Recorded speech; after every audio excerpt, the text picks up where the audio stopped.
or I'm not defending anyone, much less the former president of the Republic of the Philippines, President Duterte, since I am an ally of this administration led by President Bongbong Marcos, and at the same time a friend of Vice President Inday Sara Duterte. Now, since you've been asking questions addressed to Gerald Torre, may I ask Gerald Torre, how did you think did you handle the arrest of former President Duterte properly? Yes, sir. I do, sir. It's proper. It was proper. But when I saw the video, it was really, for me as a citizen of this country, it was really unbelievable. It was a very, very big disappointment. Because I can relate, General. Because when we were arrested way back 2001, together with my father, the same thing happened. All right, we were in the wee hours of the morning. We were the policemen barged in our hospital room at the Veterans Memorial Hospital. They were arresting us. They wanted us to be transferred to another detention cell because after the May 1 siege, at ano sabi ng mga police? Kalad ka rin na yan mga yan pag ayaw sumama. And at the same time, when I saw the video, parang nag-flashback sa akin yung ginawa ng mga kapulisan ng araw sa amin. At ang sabi mo, hihilahin ko yan. Is that what you said, Gerald Torre?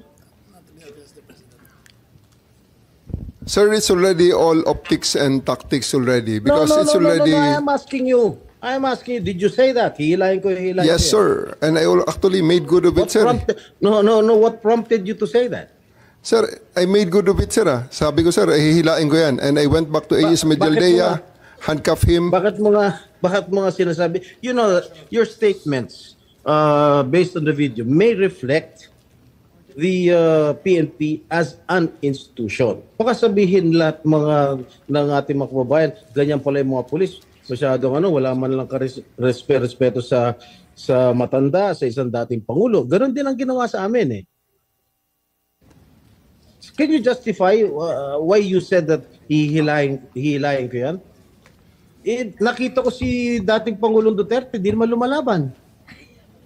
What prompted you to say that? Mr. Senator, respectfully, the threat of hihilahin ko na yan was not towards the president, the former president. It was ensued after a heated argument between his counsel and General Torre. In no way was the former president threatened with bodily harm. Yes. Who was addressing the sinong sinasabihan ni General Torre? Was it the lawyer or was it the former President Duterte? Lawyer, sir, Attorney Medialdea. And actually, sir, after that, I actually went back to him, placed handcuff on him after reading him his rights and arrested him for obstruction of justice. And after that, sir, I brought him to the bus and came back again and told Attorney Delgra he's next. And again, sir, I will reiterate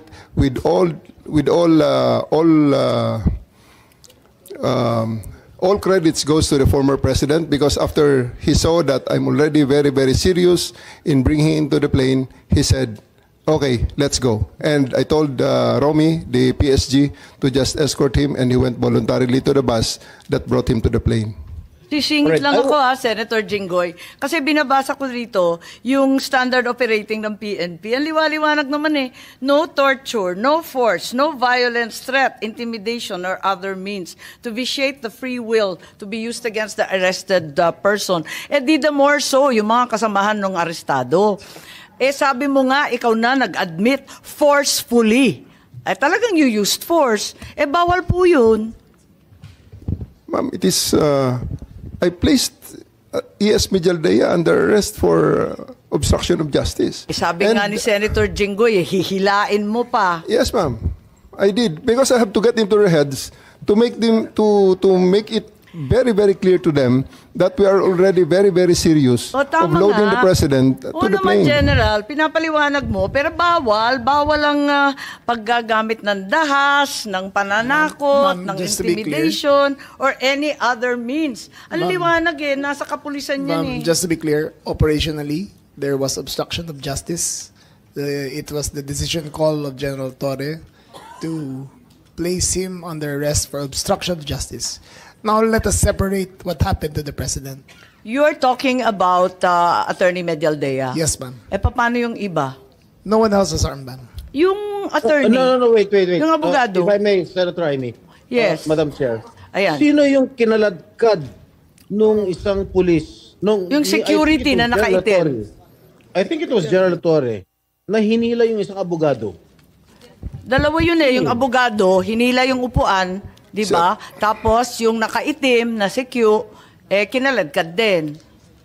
Si Attorney Delgra, sir, because he is next to be arrested. And because of that, the former President PRRD saw that I'm already that serious. And he said, he prevented the situation from further deteriorating and escalating.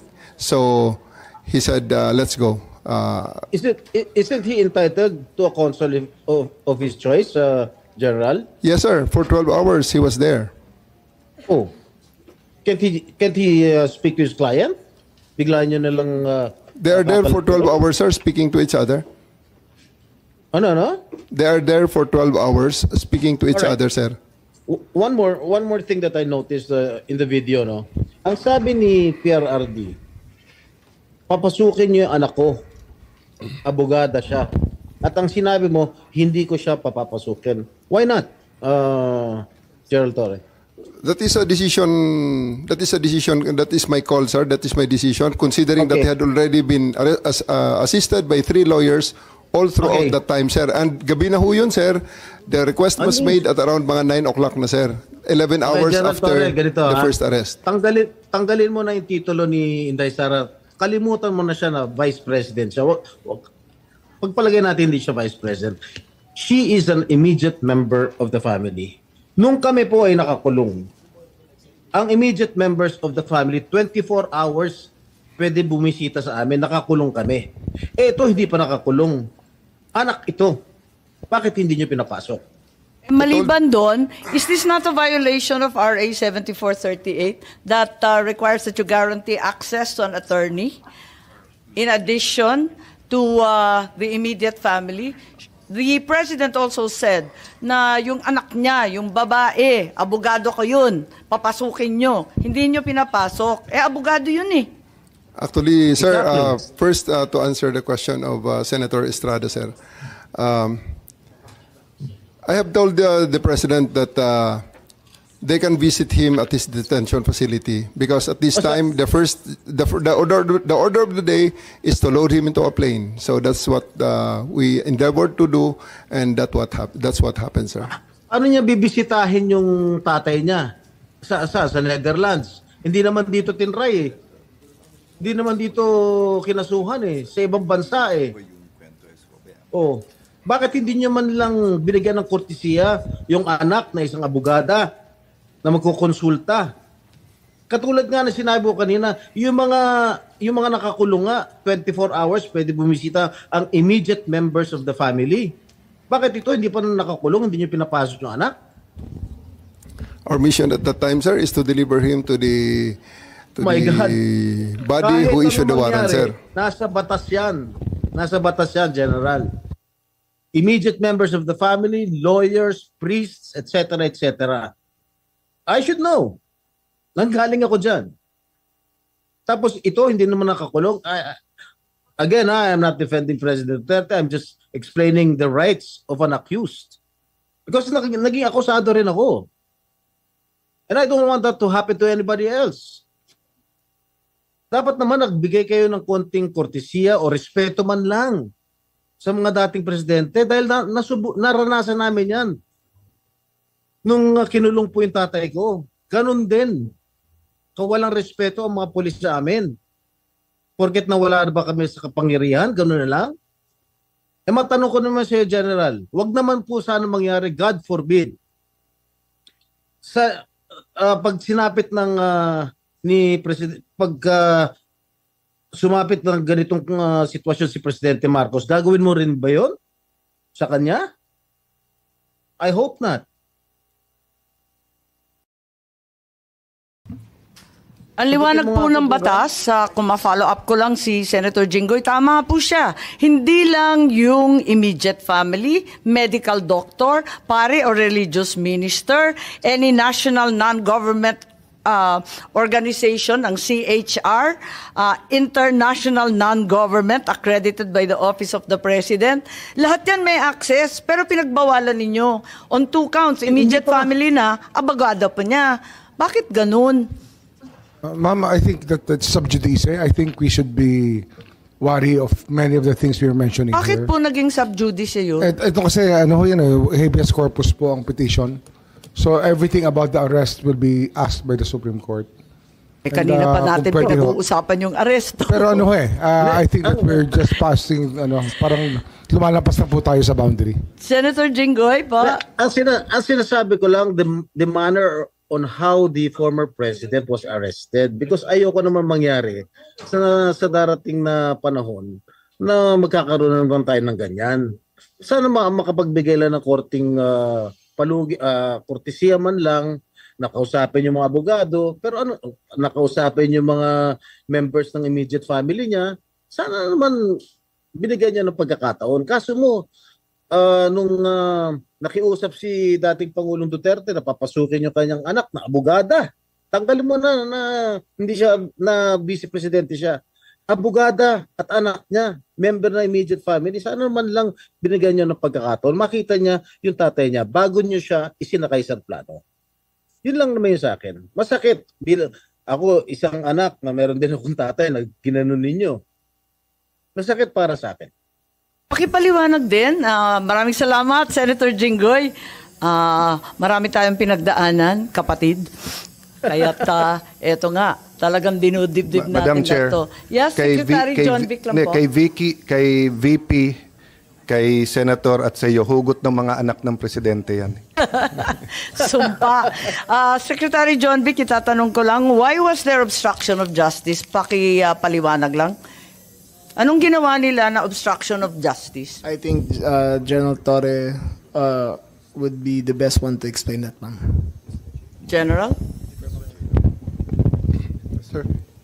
Sabi niyo nag-obstruction of justice kaya aarestuhin na rin ninyo si Attorney Medialdea. Ano po yung ginawa ni Attorney Medialdea na obstruction of justice? We are about to load an arrested person into a plane to transport him to the tribunal who issued the warrant. And Attorney Medialdea is preventing us from doing that. He shouted at us and intimidated us, including the president intimidating me. Alam ko malaking tao si Attorney Medialdea pero hinarang ba kayo? Tinulak ba kayo? Wala namang ginawa eh. Hindi naman nadadaan sa salita yung obstruction eh. He did, ma'am. So I do believe that under that circumstances, I have to arrest him and I did. I do believe that I used the reasonable force to ensure compliance, for him to step aside, for us to load the former president to the plane. So yun lang yung obstruction dahil nagsisigawan yung mag-asawa. He is preventing us from doing our job of loading the former president to the plane. Hinarang ba kayo? Yes, ma'am. Anong ginawa? Hindi Nakikita namin naman sa video makita eh. Ang Nakikita nakita naman sa ko video. lang, pinipilit niyo iposas, hindi magkasya yung posas. Yes, that's one thing, ma'am. His blackmail way, he is preventing us. He actually placed another chair at the side of the president for the former president to sit, which is already very much delaying everything because the plane is already ready to fly. Ba't kayo masyadong nagmamadali? We are going... Unang-una, ma'am, ang reglementary period, mamalasin naman kami pag hindi namin ginawa ang trabaho Bakit? namin. Anong reglementary period? Anong period yun? The Article Dahil 125... sinabi na nga ni Executive Director sa ating PCTC na diffusion lang naman yun eh. Wala nga commitment pinag-uusapan dun eh. Wala nga red notice, pambira eh. There is a warrant. Tagal-tagal na ni Arnie Tevez eh. Wala pa rin, di ba? Ba't kayo nagmamadali? Ano yung reglementary period mo? May I refer it to the SOJ, ma'am, if the SOJ wants to answer that. Hindi ba pwede kayo na muna? Okay. Mauna lang kayo, tapos sa si SOJ. Pwede? Okay, ma'am. Okay. My main processes during the time is that I have implemented a warrant and it is therefore the person is already arrested by virtue of a legal warrant, and Article 125 comes into play of the revised penal code, which is entitled delivery of persons legally arrested to the proper judicial authority, and I do believe at this point the judicial authority will be the ICC. Therefore, I have to abide with that Article 125 of the So revised inaamin penal mo code. warrantless arresto. Kasi yung Article 125 ng RPC does not apply kung may warrant. So inaamin mo walang warrant. At the many stages, ma'am, all the many other, Hindi, among make other up your laws. mind, General Torre. Warrantless arrest ba to o may warrant? Kasi ang liwanag naman ng Article 125 ng revised penal I do code. believe that I have a warrant at this time. I just don't want to be... Hindi walang reglementary period. Mamili ka. Kapag warrantless arrest, edi may period. Kapag may warrant, walang period. Just the same, ma'am, I have to deliver Hindi him to the pareho judicial yun, proper kapatid. authority.